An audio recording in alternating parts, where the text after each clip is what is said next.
En un día normal, Jean-Jacques, Jean-Paul y Miguel decidieron ver el partido de la selección Colombia contra la ecuatoriana. Viendo el partido se preguntaron que qué pasaría si fuéramos una sola selección, sabiendo que en algún momento fuimos un solo país. A partir de esto surgieron muchos interrogantes, como si estos estados funcionaban similar estructuralmente. Frente a eso, hicieron una apuesta. Era ver si el estado ecuatoriano era similar o muy diferente al de Colombia. El que perdiera tendría que pagar el almuerzo de los otros el día siguiente.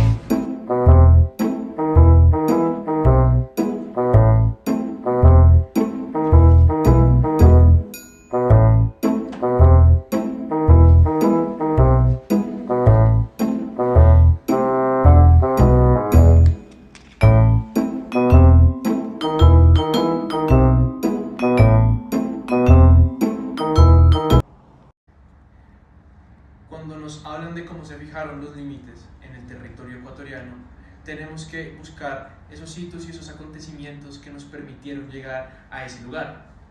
Por eso es muy importante mencionar el Tratado Muñoz-Vernaza Suárez, que estableció los límites territoriales y las fronteras que habían entre el Estado de Colombia y el Estado de Ecuador. Además de eso, es muy importante tener en cuenta que a la hora de delimitar el territorio de Ecuador hubo una gran serie de problemáticas. Una de estas problemáticas fue qué porción o qué parte de la Amazonía le correspondía a Ecuador frente a Perú y Colombia, que también tienen una porción de ella. Además de eso, podemos establecer que la población ecuatoriana aproximadamente cuenta con 16.938.986 habitantes. Es muy importante tener en cuenta que todos estos habitantes son aceptados bajo la Constitución, bajo la plurinacionalidad, es decir, que a pesar de que todos puedan tener esa nacionalidad ecuatoriana, se respeta y se tiene en cuenta que pueden tener diversas identidades, creencias o fes. Sin perjuicio de ello, la Constitución los protege por su estado de plurinacionalidad. Bueno, los extranjeros en Ecuador es bien parecido a Colombia, ya que estos tienen los derechos fundamentales y los derechos sociales asegurados y los mismos que los nacionales ecuatorianos. Lo que no tienen son los derechos de participación política. También es importante decir que este es un poco más restrictivo que el derecho colombiano, ya que la forma de naturalización es solamente por ius sanguini y ius soli. Ellos no tienen el ius domicili. Entonces ahí vemos que es más estricto.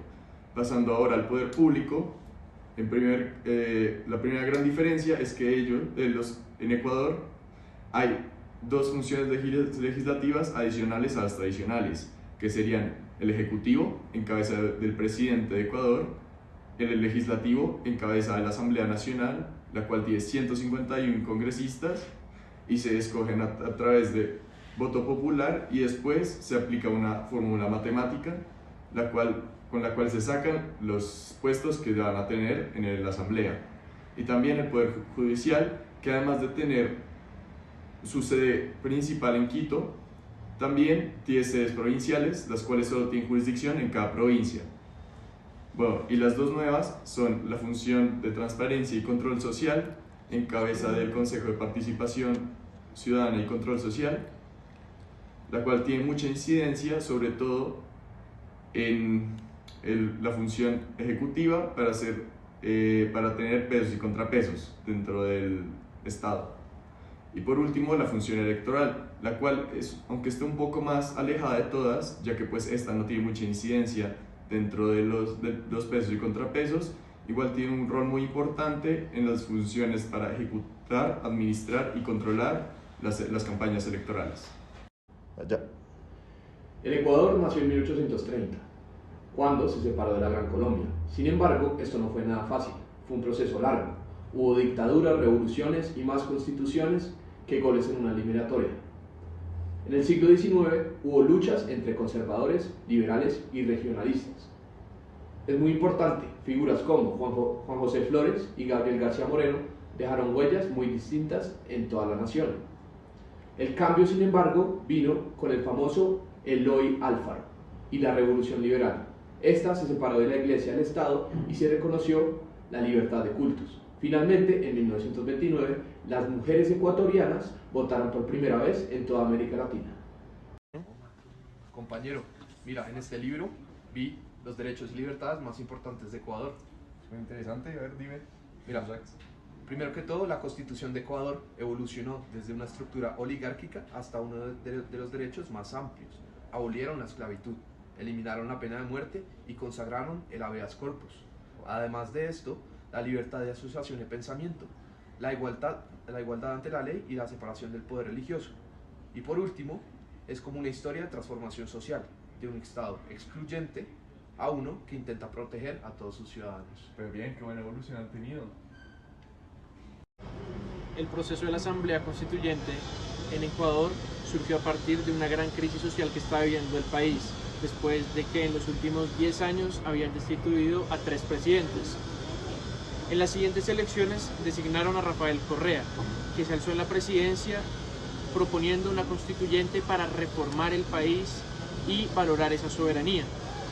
El pueblo ecuatoriano votó que sí a la Asamblea Constituyente, la cual fue constituida por 130 asambleístas, que en gran mayoría eran del partido Alianza País de Rafael Correa. Esto demuestra el cambio que quería el país en ese momento y cómo se ve la soberanía popular en el poder. La Asamblea Popular y la Asamblea Constituyente aprobaron todo con el 63,9%, por lo que hubo mayoría absoluta y se proclamaron los cambios que proponía la Asamblea Constituyente, especialmente por Rafael Correa.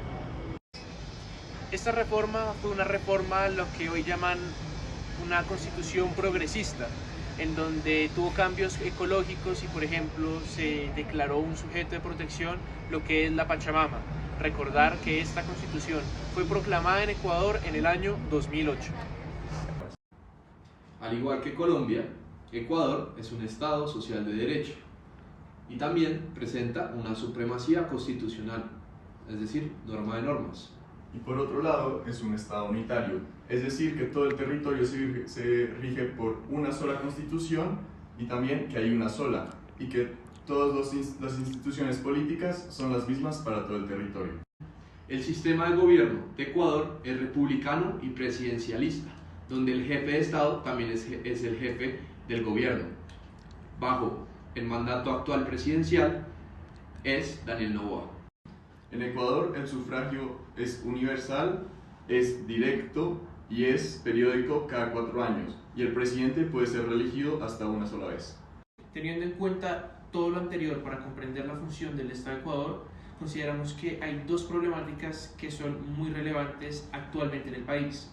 El primero es la explotación petrolera y la explotación de empresas al medio ambiente, más aún sabiendo que Ecuador en su constitución del 2008 protege a la Pachamama. Además de esto, y como segunda problemática, vemos que la justicia ecuatoriana se encuentra colapsada en este momento.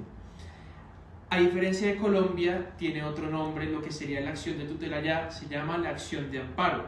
Y por mecanismos como este se han dado demoras en la resolución de los procesos, por lo cual la justicia en Ecuador se encuentra atrasada en los procesos y está cerca del colapso. Al final se dieron cuenta de que el Estado tenía similitudes con Colombia, pero también diferencias, por lo que ninguno ganó la apuesta.